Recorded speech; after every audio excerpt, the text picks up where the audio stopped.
The council chamber was huge. It stretched so wide that Daewon Kim could barely see the far walls. Holographic screens floated in the air showing trade routes and peace treaties. Representatives from hundreds of alien species sat in their designated seats, their bodies strange and wonderful. Some had scales. Others had feathers or fur. A few glowed softly in the dim light. Daewon stood at the speaker's platform. He was 58 years old with gray hair and tired eyes. For 30 years he had served as humanity's ambassador to the Galactic Council, 30 years of smiling when others insulted him, 30 years of choosing peace over pride. Today he was presenting the annual peace treaty renewal. It was a simple document. Humanity promised to continue supporting council decisions. In return, the council promised to protect human colonies and respect human territory. It was the same treaty they signed every year.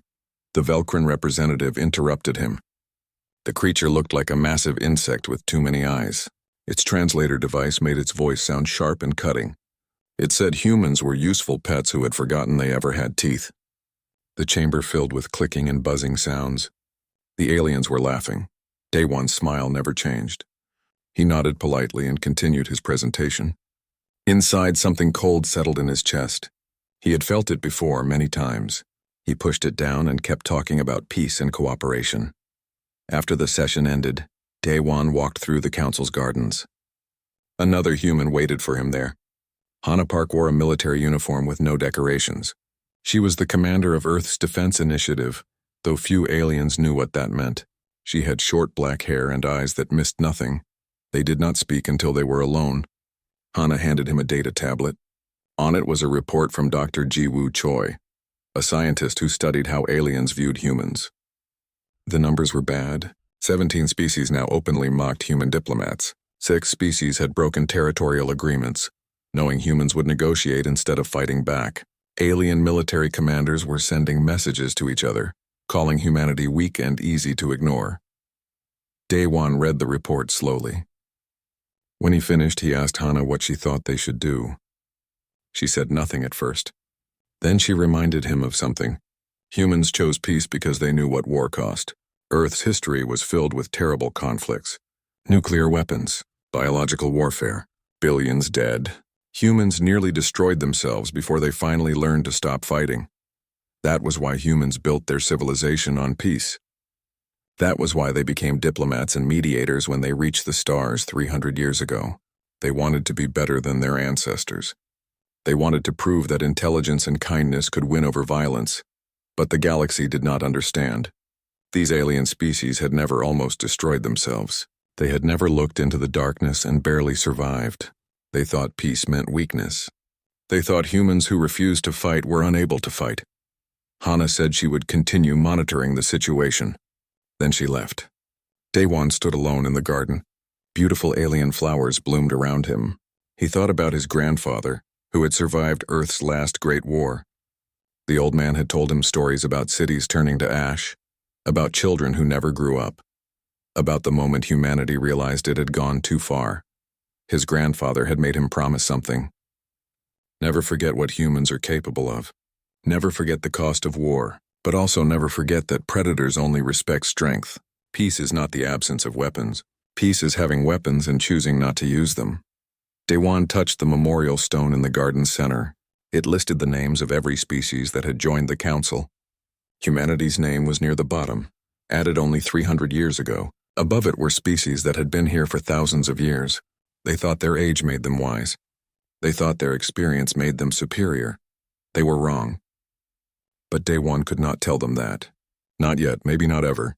Humanity had worked too hard to build this peace. They had invested too much in diplomacy. They believed, truly believed, that reason could triumph over force. Far away on a colony called Sebyol, human families were sleeping. Children dreamed of becoming scientists or explorers. Parents worked in agricultural labs, developing crops to feed hungry worlds. The colony had won awards for helping other species. Everyone there believed in the Council's promise of protection.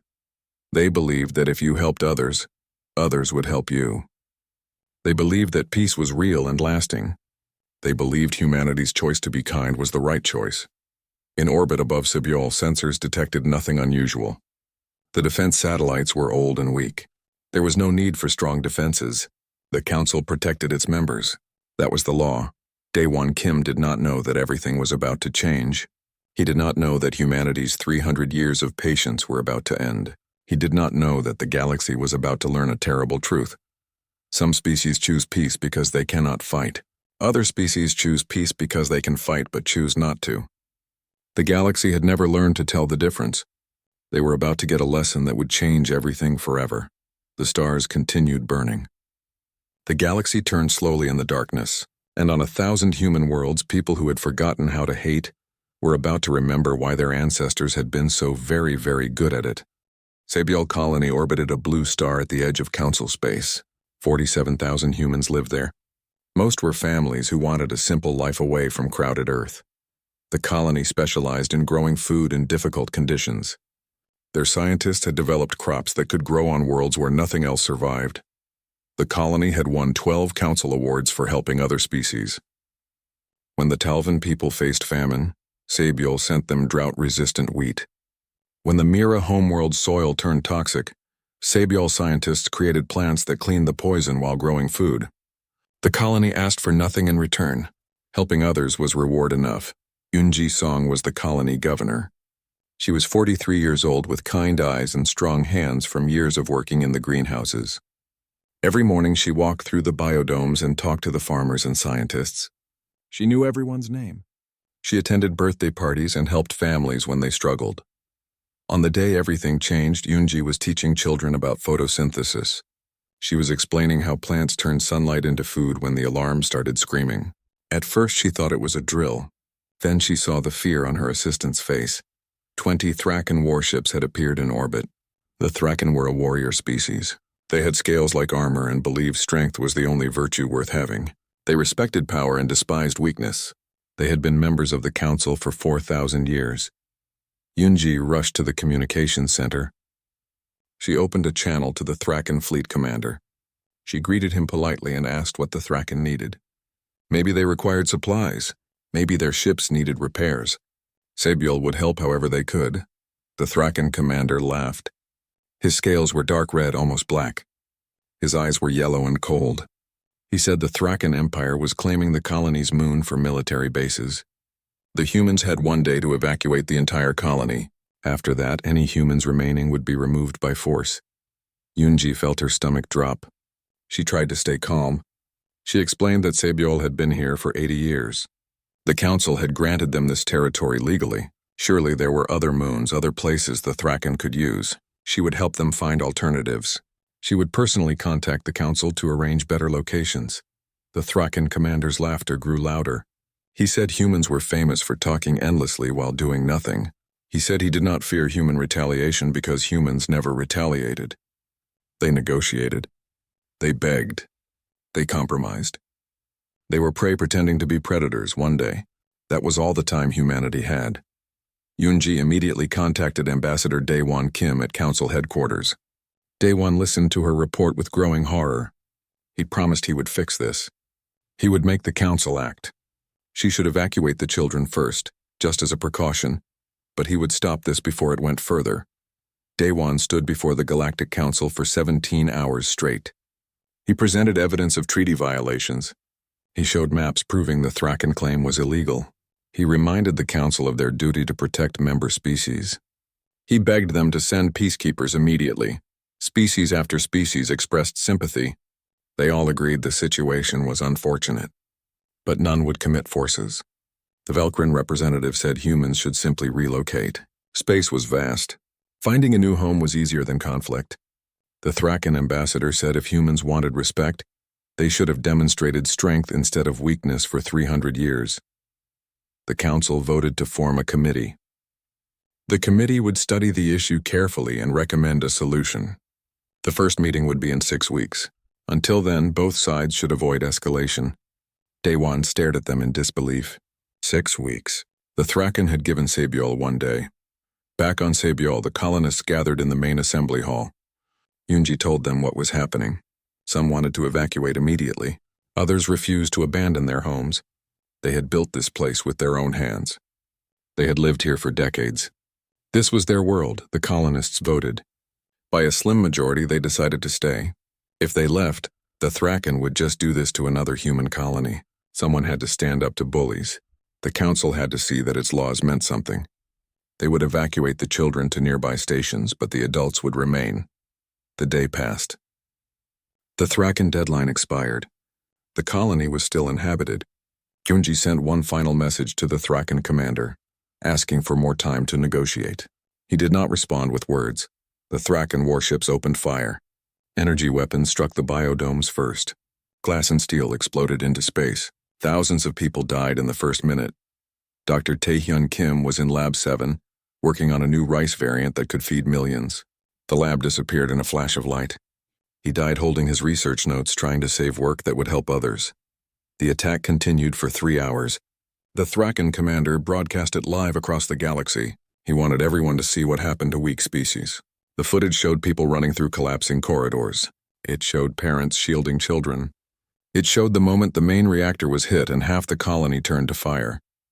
47,000 people lived on Saebyul colony that morning. By evening, 47,000 were dead. The children they had evacuated were now orphans. The crops that could have fed billions would never grow. The colony that had won awards for helping others was now debris floating in space. Ambassador Daewon Kim watched the broadcast from his office. He sat very still. He did not cry. He did not scream. He simply watched as everything he had worked for turned to ash. 300 years of human patience, 300 years of choosing peace, 300 years of believing that kindness would be rewarded. All of it meant nothing. The galaxy had watched humans be peaceful and decided they were weak. And now 47,000 people were dead because humanity chose to be good. Daewon picked up his communicator. He sent a message with just 3 words. The message went to Earth, to a secret facility that few people knew existed. The 3 words were simple. They were final. They were the sound of something breaking. The 3 words were, "We are done." For 12 hours after Saebyul's destruction, humanity said nothing. The council chambers filled with nervous chatter. Some species felt guilty about not helping. Others dismissed the tragedy as inevitable. The Thraken ambassador celebrated openly, saying his people had taught the galaxy an important lesson about strength. Then the sensors began detecting movement. Across human space, something impossible was happening. Massive structures were powering up in orbit around Earth, Mars, and dozens of colony worlds. These were not civilian stations. They were shipyards. Military shipyards on a scale the galaxy had never imagined. Warships emerged from these yards like a swarm. Hundreds at first, then thousands, then tens of thousands. They were not exploration vessels with added weapons. They were pure warships designed for nothing but combat, sleek and deadly, built with technology the Council had never seen. The Velkrin Military Command sent urgent messages to their fleets. Where had these ships come from? Human records showed only a few hundred light patrol vessels. Intelligence reports confirmed humans had minimal military capability. But now their sensors were tracking more than 50,000 warships, and more kept appearing. Commander Hana Park stood on the bridge of the dreadnought Eternal Vigil. It was the largest warship ever built by any species. Behind her, crew members worked at their stations with calm precision. These men and women had trained their entire lives for a war they hoped would never come. Now it had arrived. Hana broadcast a message across every council channel. Her face appeared on a billion screens. She was not angry. She was not sad. She was simply done pretending. She explained that humanity had built this fleet over 300 years. Every generation added more ships, maintained them, upgraded them, and prayed they would never be needed. Earth's history had taught humans a terrible lesson. Species that want peace but cannot defend themselves do not get peace. They get destroyed. So humans prepared. They built weapons while talking about diplomacy. They created vast military forces while advocating for negotiation. They became capable of incredible violence while choosing to be kind. For 300 years, the galaxy mistook this choice for inability. They thought humans were peaceful because they were weak. They were wrong. Humans were peaceful because they remembered what happened when they were not. The ruins of old Earth cities were constant reminders. Nuclear craters, biological weapon scars. The graves of billions who died in humanity's darkest age. Hana explained all of this in a calm voice. Then she made humanity's position clear. The galaxy had killed 47,000 innocent people. The Council had failed to protect its own members. Humanity would no longer trust others for its survival. From this moment forward, humans would defend themselves, and they would have justice for Sabiol. The Thraken Empire laughed at this threat. They were the greatest warriors in the galaxy. They had crushed countless enemies. Their fleet was legendary. When humans demanded they surrender the commander who ordered Sabiol's destruction, the Thraken responded by assembling their entire armada to defend their homeworld. 300 Thraken warships gathered in formation. They were massive vessels covered in weapons and armor. Each one had won dozens of battles. Together they were unstoppable. The Thraken High Command was so confident that they broadcast the coming battle across the galaxy. They wanted everyone to watch humanity be crushed. A single human vessel arrived. The Unbroken Promise was smaller than the Thraken flagship, but moved with strange grace. Captain Sujin Quan commanded it. She had gray hair and steady hands. She had trained for 40 years, hoping this day would never come. Now it had Sujin broadcast one final offer. Surrender the war criminal who killed 47,000 people. Face justice. Let this end peacefully. The Thraken fleet responded with weapons fire. 300 ships launched missiles and energy beams at the human vessel. The galaxy watched, expecting to see the ship destroyed in seconds. The Unbroken Promise did not have shields. It did not need them. The ship flickered, like reality could not quite hold it. The Thraken weapons passed through empty space where the ship had been a moment before. The human vessel reappeared behind the Thraken formation. What happened next lasted 4 minutes. The Thraken fleet simply stopped working. Their weapons went silent. Their engines died. Their shields collapsed. One by one, 300 warships became floating metal coffins. Not destroyed, not burning, just dead in space as if someone had turned off a light switch. The Thraken crews were unharmed but helpless. They sat in their ships, unable to move, unable to fight, unable to do anything but watch as human boarding teams arrived. These teams moved through the Thraken vessels with practiced efficiency. They arrested the fleet commander and took him into custody. They left the rest of the crews locked in their disabled ships. Captain Sujin broadcast a final message to the Thraken homeworld. She explained that humanity could have destroyed every ship and killed every crew member. Instead, they chose mercy, not because they were weak, not because they were afraid, but because humans killed only when they had to, and today they did not have to. The battle of the Thraken homeworld lasted 4 minutes. The galaxy's understanding of humanity changed forever. Every species with military forces immediately began analyzing the engagement. Their scientists could not explain the human weapons. Their strategists could not counter human tactics. Their admirals realized with growing horror that humanity had not shown its full strength. This was just a demonstration. The Velkrin representative who had called humans useful pets was very quiet. The council members who had refused to help Sabiol suddenly wanted to discuss the matter urgently. The Thraken ambassador stopped celebrating and started making excuses. Humanity had revealed its secret. For 300 years they had possessed overwhelming military power. They had chosen not to use it. They had chosen diplomacy and patience and peace. The galaxy had mistaken this choice for weakness. Now they understood the truth. Humanity had not forgotten how to bare its teeth. It had simply chosen to keep them hidden. Until now. Ambassador Daewon Kim returned to the council chambers. But this time he wore a military uniform instead of diplomatic robes. Behind him stood a dozen human officers, all armed. The council representatives shifted uncomfortably in their seats. This was not the patient, smiling human they had known for 30 years. Daewon walked to the center of the chamber. He carried a data crystal containing all evidence of the Sabiol massacre. Video recordings, communication logs, the Thraken commander's own words explaining why he attacked. The commander had written in his personal journal that he chose to attack humans because they never fought back. He called them weak and easy targets. Daewon played the recordings for everyone to see. The council watched in silence as biodomes exploded. They heard children screaming. They saw Dr. Taehyun Kim die trying to save his research. They witnessed 47,000 murders happening in real time, while the Thraken commander laughed. When the recordings ended, Daewon spoke. His voice was quiet, but every word carried weight. He reminded the council that humans had brought this evidence to them before the attack. He had stood in this very chamber and begged for help. and the council had voted to form a committee that would meet in 6 weeks. Now Day-Wan asked the council to render judgment. He presented the Thraken commander, bound and guarded by human soldiers. The evidence was clear. The crime was undeniable. What would the council do about it? The council deliberated for 3 days. Day-Wan waited. He did not eat much. He did not sleep well. He watched council members argue and debate and make excuses. Some said the territorial laws were unclear. Others claimed the Thraken had legitimate security concerns. A few admitted the attack was wrong but said punishment would create dangerous precedents.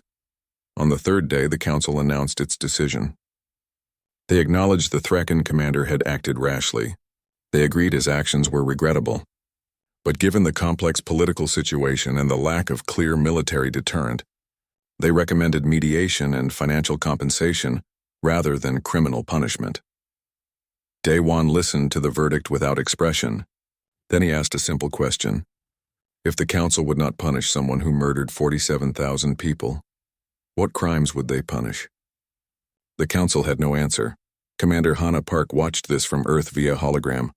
When the council finished speaking, she terminated the connection. She had seen enough. The council had proven it would not enforce its own laws. It would not protect its own members. It was useless.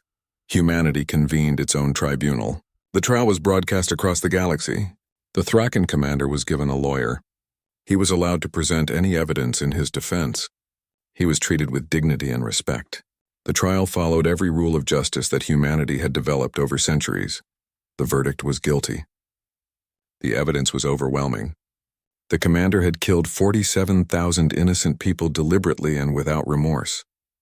The sentence was life imprisonment.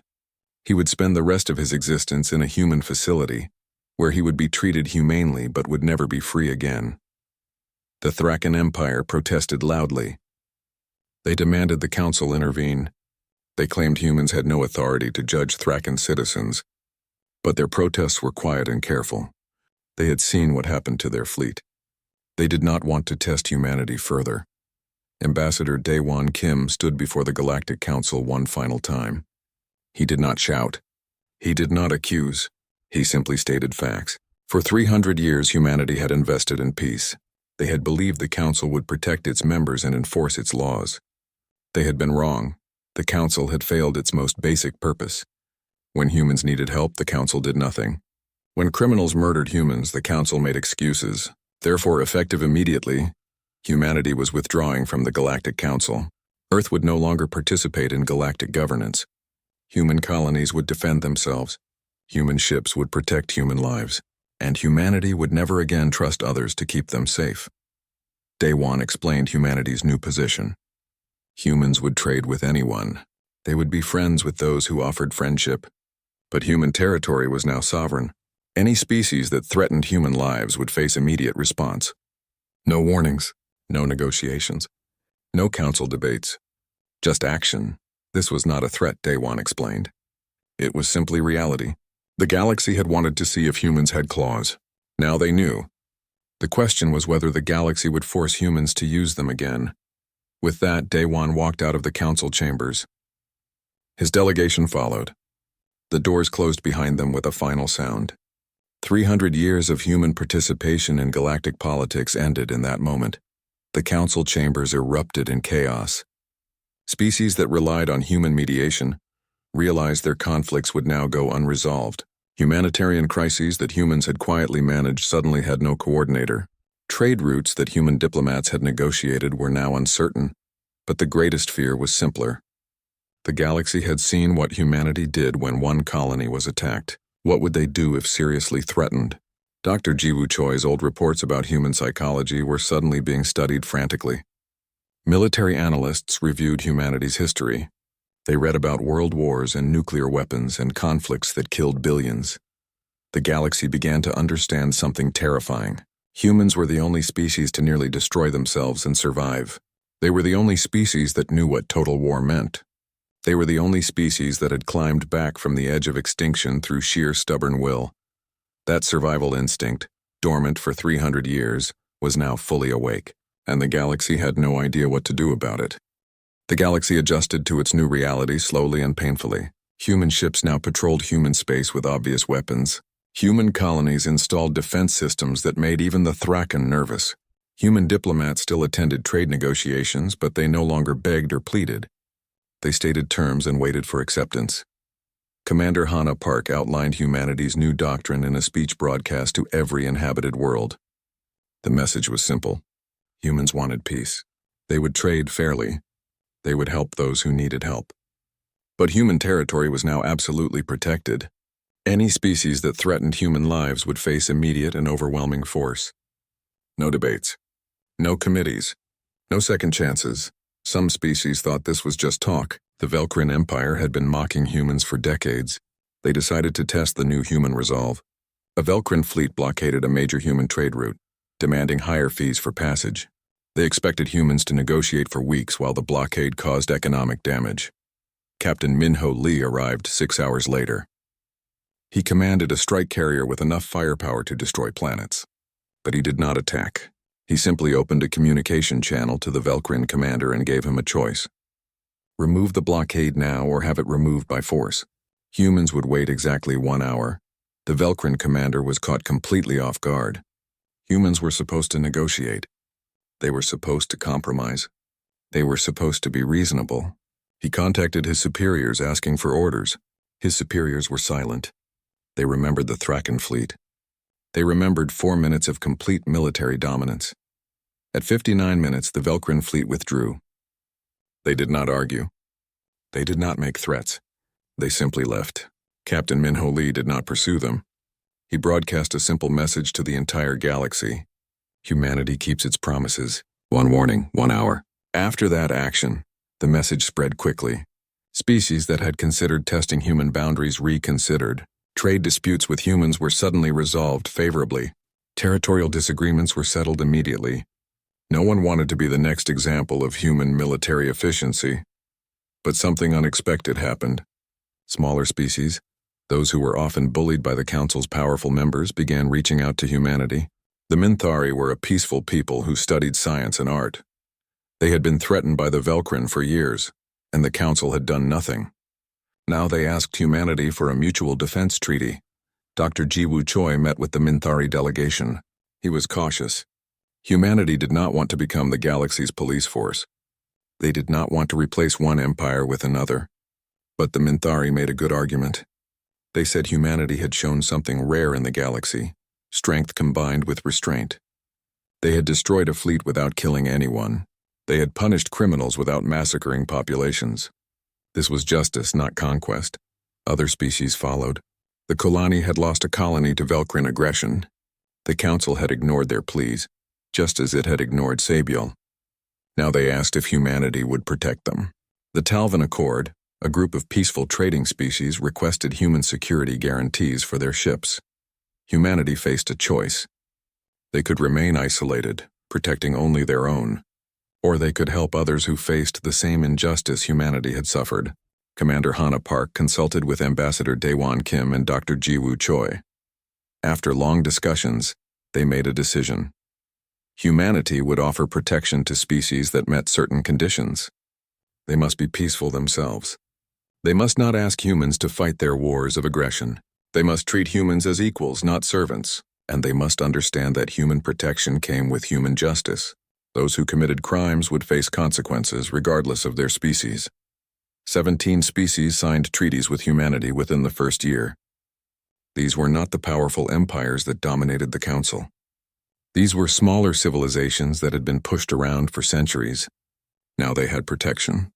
The galaxy's balance of power shifted dramatically. Inside the Council, divisions grew deeper. Some species argued for military action against humanity. They said the upstart species was becoming too powerful and needed to be stopped. But military analysts looked at the numbers and shook their heads. A war with humanity would be devastatingly costly, and victory was not guaranteed. Other Council members argued for reform. The Talvin representative stood before the assembly and said what everyone was thinking. The Council had failed. It had allowed innocent people to be massacred. It had refused to enforce its own laws. Humanity's withdrawal was not rebellion. It was a response to institutional failure. This speech caused uproar. No one had openly criticized the council in millennia, but the Talvin representative continued. The council needed to change or it would become irrelevant. If the only way to get justice was through human military force, then what was the council for? Dr. Yuna Han, humanity's chief scientist, released a comprehensive history of human warfare to the Galactic Archives. She wanted the galaxy to understand why humans had built such a powerful military. Earth's history was filled with lessons written in blood. Nations that could not defend themselves were conquered. People who trusted others for protection were often betrayed. Peace was not something you could beg for. It was something you had to be strong enough to maintain. The document included details of Earth's darkest moments. World wars that killed millions, nuclear exchanges that nearly ended civilization, genocides enabled by military imbalance. Humanity had learned these lessons the hard way. They built weapons not out of malice but out of memory. The galaxy began to understand. Humanity's patience had never been weakness. It had been a choice, a conscious decision made from a position of strength. The galaxy's contempt had not revealed human weakness. It had ended human patience. And now the galaxy had to live with the consequences. Species that had mocked humans for centuries now avoided them carefully. Those who had called humans pets now spoke to them with forced respect. The balance had shifted.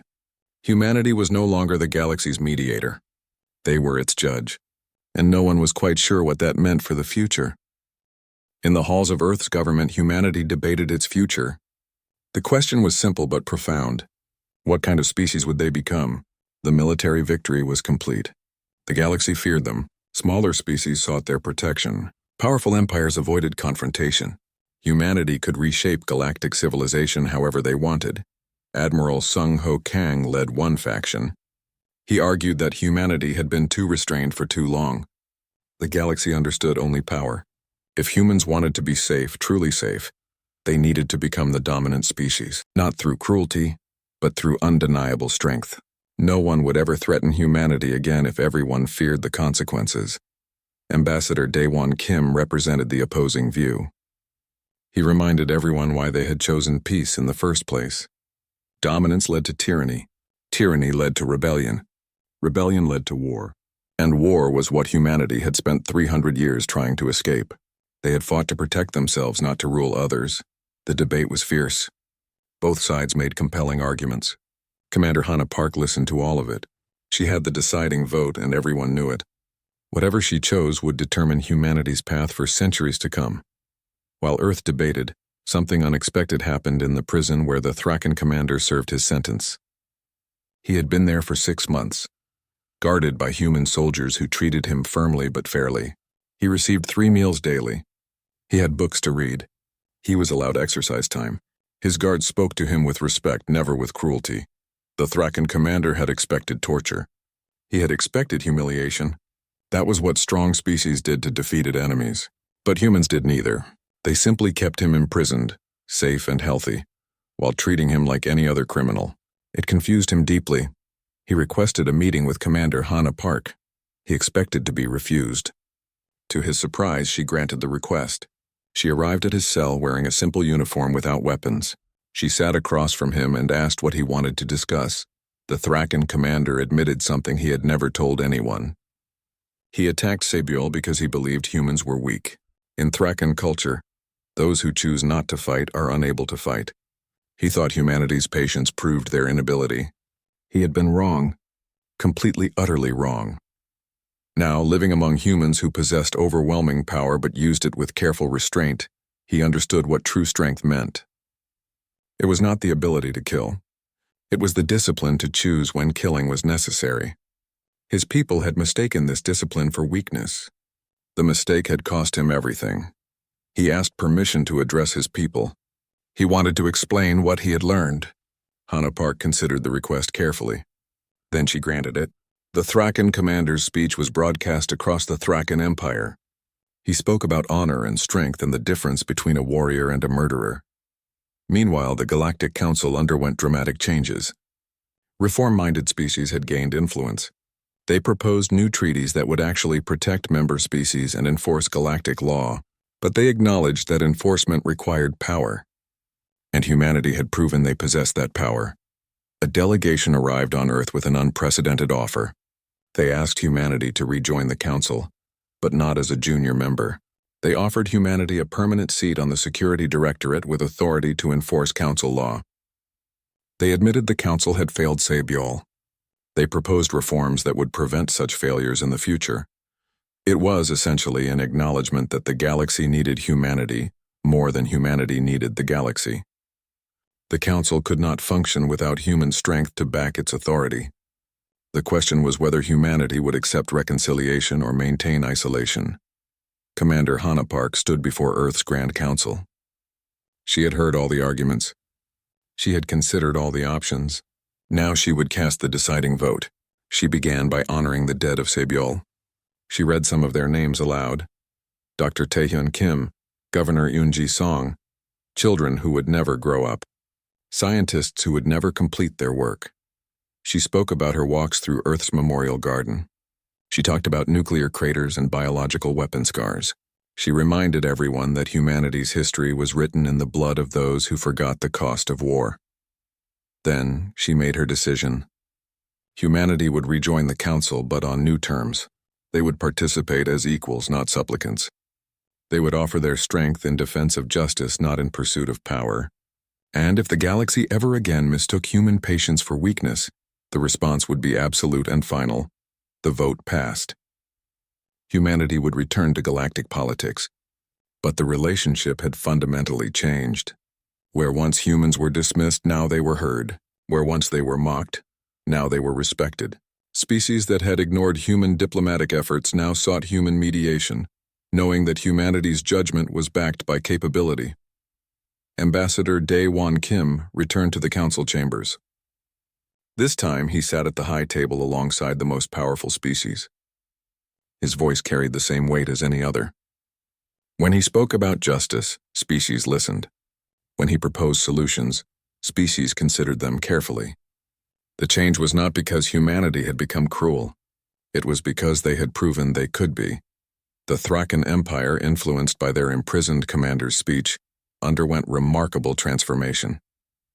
Young Thraken warriors began studying human military philosophy. They learned that true strength required both the capacity for violence and the wisdom to withhold it. The Empire formally requested a defensive alliance with humanity. Commander Park accepted. She recognized that yesterday's enemy could become tomorrow's ally, when both sides chose honor over pride.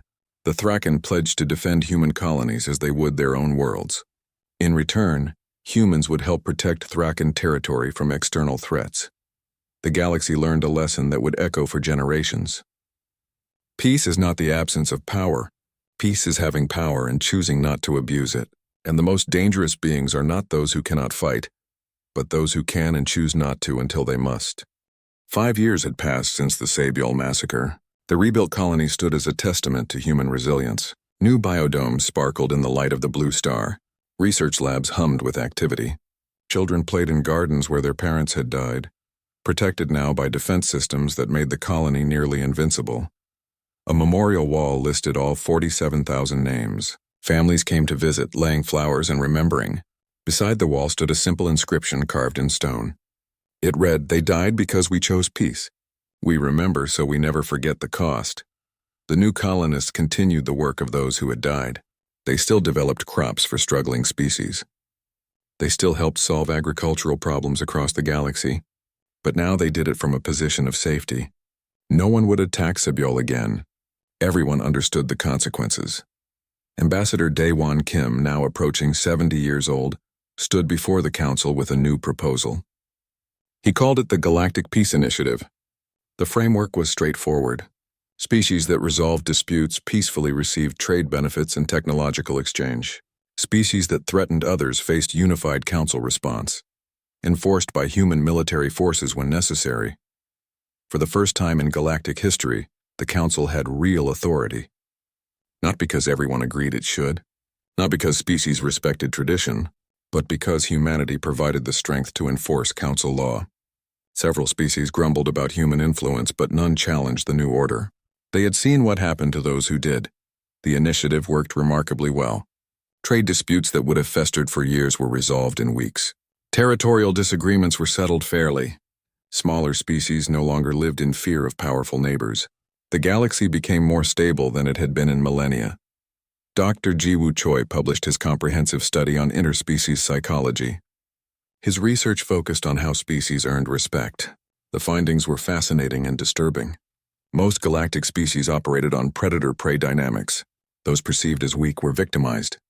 Those perceived as strong were respected. But humanity had introduced something new. They were strong enough to dominate but restrained enough not to. This combination was rare in galactic history. It created a new category, the Guardian. Species that possessed overwhelming power but used it only to protect justice. Dr. Choi's study concluded that this was humanity's greatest gift to the galaxy. His work became required reading in diplomatic academies across civilized space. Young diplomats studied how humans balanced power with morality. Military strategists analyzed human doctrine.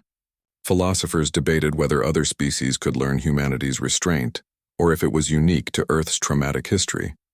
The Thrakan Empire completed its transformation. Their former commander, still imprisoned but allowed to teach, had become a philosopher of sorts. He wrote extensively about honor and strength. His students, both Thrakan and human, learned that the greatest warriors were those who fought only when necessary and never for glory. Young Thrakan warriors now trained alongside humans. They learned human combat techniques not to conquer but to protect. The Thrakan Empire maintained its military strength, but redirected it toward defense rather than expansion. When a hostile species threatened a minor civilization, Thrakan and human forces responded together. The war was brief and decisive. Commander Hana Park announced her retirement after 7 years of service in the new era. At her final ceremony, she stood before the assembled human fleet, thousands of ships stretching into the distance. Officers from dozens of alien species attended to honor her. She gave a speech that would be remembered for generations. She spoke about her grandfather, who had survived Earth's nuclear wars. He had taught her that weapons existed not to be used but to prevent their necessity. She spoke about the memorial garden on Earth and the price of forgetting history. Then she delivered her final message. The galaxy had seen humanity's strength. They understood what humans could do. But they must never forget why humans had that strength. It was not for conquest. It was not for glory. It was to make its use unnecessary. Humans were guardians, not conquerors. The day they forgot that difference was the day they became what they had fought against. Her words echoed across the galaxy. They were carved into monuments. They were taught to children. They became the foundation of a new understanding between species. Years later, a young Velcrin student asked her teacher a question. She wanted to know why her species had stopped mocking humans. The teacher was an old Velcrin who had witnessed the Cybiol incident. He took his student to a museum. There, a holographic display showed the 4-minute battle at the Thrakan homeworld. The student watched as human ships moved through the enemy fleet with impossible grace. She saw 300 warships disabled without being destroyed. She saw precision and overwhelming force combined with deliberate mercy. Then the teacher showed her images from Cybiol's memorial. Children playing in rebuilt biodomes, the names of 47,000 dead. The species that possessed the power to destroy worlds but chose to rebuild them instead. The teacher explained it simply. His people had learned that humanity's kindness was a gift, not a weakness. They had learned never to mistake patience for powerlessness. Humans had a saying, he told his student. Speak softly and carry a big stick. The galaxy had finally understood what that meant. The student asked one more question. What if humans had responded differently? What if they had chosen conquest instead of justice? The teacher was quiet for a long moment. Then he said that the galaxy had been lucky. Humanity had caught a glimpse of its own darkness and chosen to walk away from it. Not every species would have made that choice. That was why the galaxy now respected humans. Not because they were the strongest, though they were. Not because they were the most advanced, though they might be. But because they were strong enough to destroy and wise enough not to. Because they remembered their own worst moments and used that memory to be better. The stars continued to burn. The galaxy turned slowly in the darkness, and humanity stood watch, patient and terrible, kind and dangerous, hoping never to bare their teeth again while remaining forever ready to do so. The day they snapped had passed into legend. No species wanted to see what would happen if humanity snapped again.